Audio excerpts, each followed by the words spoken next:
Thanks for logging on to WCBI.com. I'm meteorologist Jacob Dickey. On this Monday, Labor Day, temperatures will be warming into the 90s by lunchtime. I think we end up into the low 90s into the afternoon with a few clouds here and there. There will be the low-end chance for an isolated shower in some spots, but I think most folks stay dry. We'll get up to 93 in Tupelo, 92 in Amory and in Aberdeen, 91 in Water Valley, low 90s as well into the Golden Triangle, 92 in Columbus, West Point and in Starkville, Macon up to 94. We'll hit 91 in Eupora and in Winona. West Alabama, low 90s for us as well. The heat index value may feel as high as 95 to 100 out there. Solent, the official temperature high today, 92. We'll also get to 92 in Reform. As we look ahead, we're overall in a very quiet pattern here. A lot of things going on just to our south and northeast. So, of course, we see Dorian. Notice here, Wednesday night, we see a trail of clouds come on in. There may be the tail end of a weak cold front that comes through. That's about it for us. The good news is that will help to deflect Dorian out to sea, but it may be a little too late. Still concerned about that moving forward. Now, as far as for us locally, the next few days are overall warm. We should be in the upper 80s and low 90s this time of year, and I think the humidity will stay a bit high at times, so we could see the heat index values between 95 and 100 throughout the week. Now it's time to talk about the tropics. Here's the active look at it here. Very much an active time of year for the tropics. Climatology tells us that's the case. But we've got 5 different systems that we're watching right now out in the tropics on this Labor Day. There's one coming off the coast of Africa, another one right there, 2, 3 in the West Atlantic, 4, of course, is Dorian, and 5 is in the Gulf of Mexico. The big one we need to talk about is Hurricane Dorian. That's the most important and the one with the most potential here.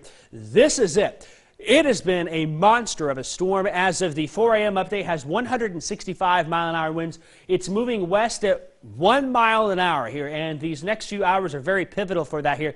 And you should clear as day see that eye there.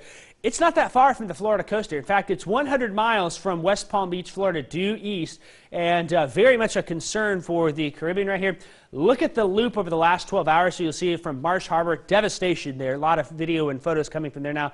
As that eye slides to the west there, it takes a little south wobble. Now it looks like it's wobbling a little more to the north there. Each one of these wobbles has some significant implications for that center track, which we're most concerned about. The latest from the National Hurricane Center keeps it as a strong hurricane all the way up the eastern seaboard here. Slowly weakening, yes, but still moving very slow as well. Now, the cone of uncertainty still does include the coastline, so we cannot rule out a landfall even still into the Florida Panhandle, Peninsula, that is, I'm sorry. And as it moves off to the north into these here, also now we have to watch for the Carolinas. This would make it landfalling here on the Outer Banks of North Carolina Friday morning as a Category 2 storm, according to the latest forecast. So we'll be talking about this storm for the entire week here moving forward. Now, tropical storm wind probabilities across the south and east.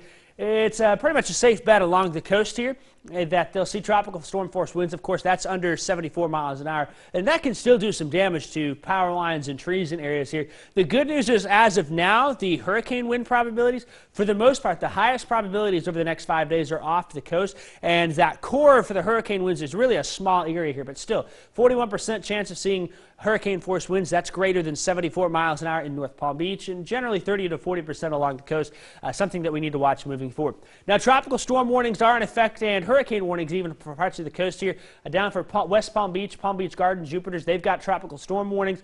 Hurricane warnings include Port St. Lucie up towards the Cape Canaveral and Cocoa Beach area. So very much something to watch. And then beyond that here, hurricane watches continue all the way up to Jacksonville. We've got inland tropical storm watches, including Orlando. Of course, lots of delays, evacuations underway, rightfully so, in the Florida area.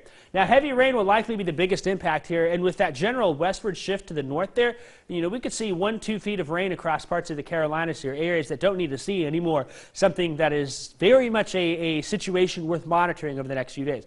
Here's our weather, though.